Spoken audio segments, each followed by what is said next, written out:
Shri Swami Samarth. Hi, नमस्कार सगळ्यांना. मी Ashwini Jadhav. Ashwini blogging and cooking recipes या चॅनलमध्ये तुमचं सगळ्यांचं स्वागत आहे.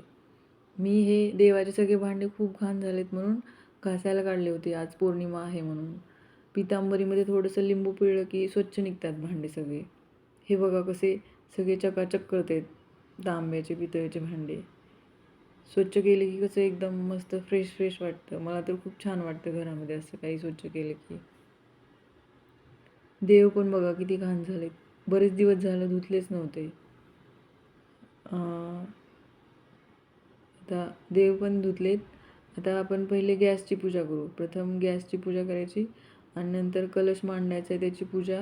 स्वास्तिक काढले कुंकाने आणि थोडे नाम मोडलेत त्याची पूजा करून घ्यायची. आता आपण उंबरठा लेपनसाठी हळदी आणि गंगाजल घेतलेलं आहे. आता आपण उंबरठा लेपन करून घेऊया. पौर्णिमेला, अमावस्येला, गुरुवारी चांगलं असतं उंबरठा लेपन केलेलं. लक्ष्मी येते ना आपल्या घरात. आता ह्या कलशामध्ये पाणी टाकायचं स्वच्छ ताजं. त्याच्यामध्ये सुपारी, एक नाणं, हळदी, कुंकू, तांदूळ आणि एक पुष्प आणि असतील तर दुर्वा पण. माझ्याकडे दुर्वा नव्हत्या म्हणून मी ते टाकल्या नाहीत. आता गुरुपौर्णिमेच्या पूजेच्या तयारीसाठी मी हे फुलं काही विकत आणलेत आणि काही आमच्या गार्डनमधून आणलेले आहेत सोसायटीच्या. बघा देव पितांबरीने एकदम स्वच्छ धुतलेत. किती छान चमकत आहेत, चकाकत आहेत आणि किती मस्त प्रसन्न वाटतं आहे. एकदम फ्रेश. देवाकडे बघितलं तरी पूर्ण दिवस कसा छान जातो. हे पूजेची तयारी करण्यासाठी मी अष्टगंध, गोपीचंद, चंदन, गंगाजल, गूळ खोबऱ्याचं नैवेद्य, तुपाचा दिवा आणि स्वामींसाठी ड्रेस, वस्त्र. आता आपण पंचामृत कसं बनवायचं ते बघणार आहोत. पंचामृतासाठी मध, तूप, साखर, दही आणि दूध.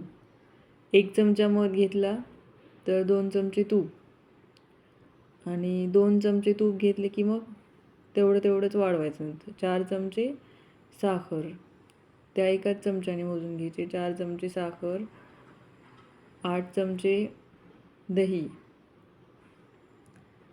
8 चमचे दही घ्यायचे. दही घेऊन झाले की मग दूध घ्यायचे. दूध, दही ताजंच असावं. मग पंचामृत कसं छान होतं. तर हे दही घेऊन झालेलं आहे. आता 16 चमचे दूध पण घ्यायचं आहे आपल्याला. त्याच चमच्याने मेजरमेंट केलेलं आहे मी सगळं.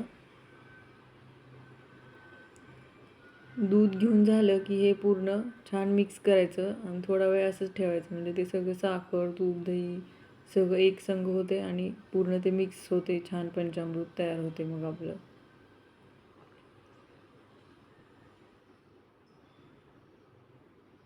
हे झालेलं आहे आपलं आता पंचामृत तयार.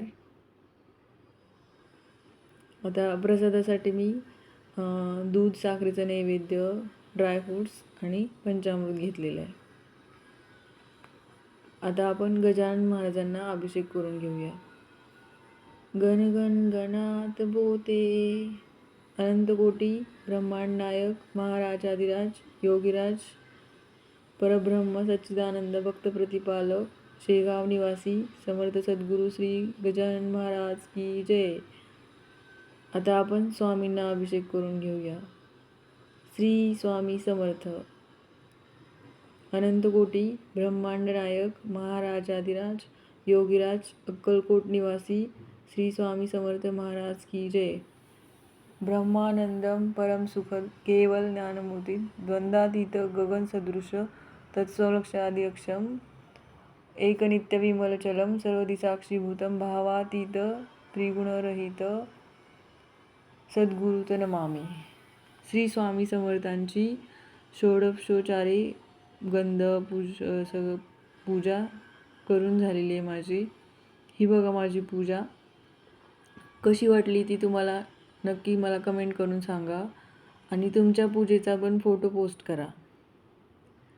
षोडशोपचारे स्वामींची पूजा संपन्न झालेली आहे. दही, दूध, फळ, तांबूळ, दक्षिणा सर्व काही अर्पण करून स्वामींची पूजा आता संपन्न झालेले. श्री स्वामी समर्थ.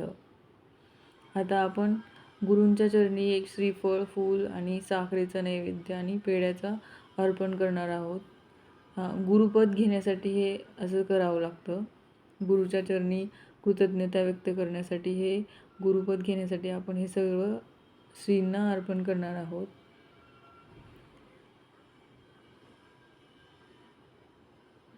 हे सगळं अर्पण करून झाल्यानंतर आता तुपाचा दिवा लावलेला आहे मी आणि स्वामींची आरती करून घेणार आहे. स्वामींची आरती करून घेतलेली आहे. जय जय श्री स्वामी समर्था. आरती ओवाळू चरणी ठेवून या माता. जय जय श्री स्वामी समर्था. स्वामींची आरती करून झालेली आहे आता.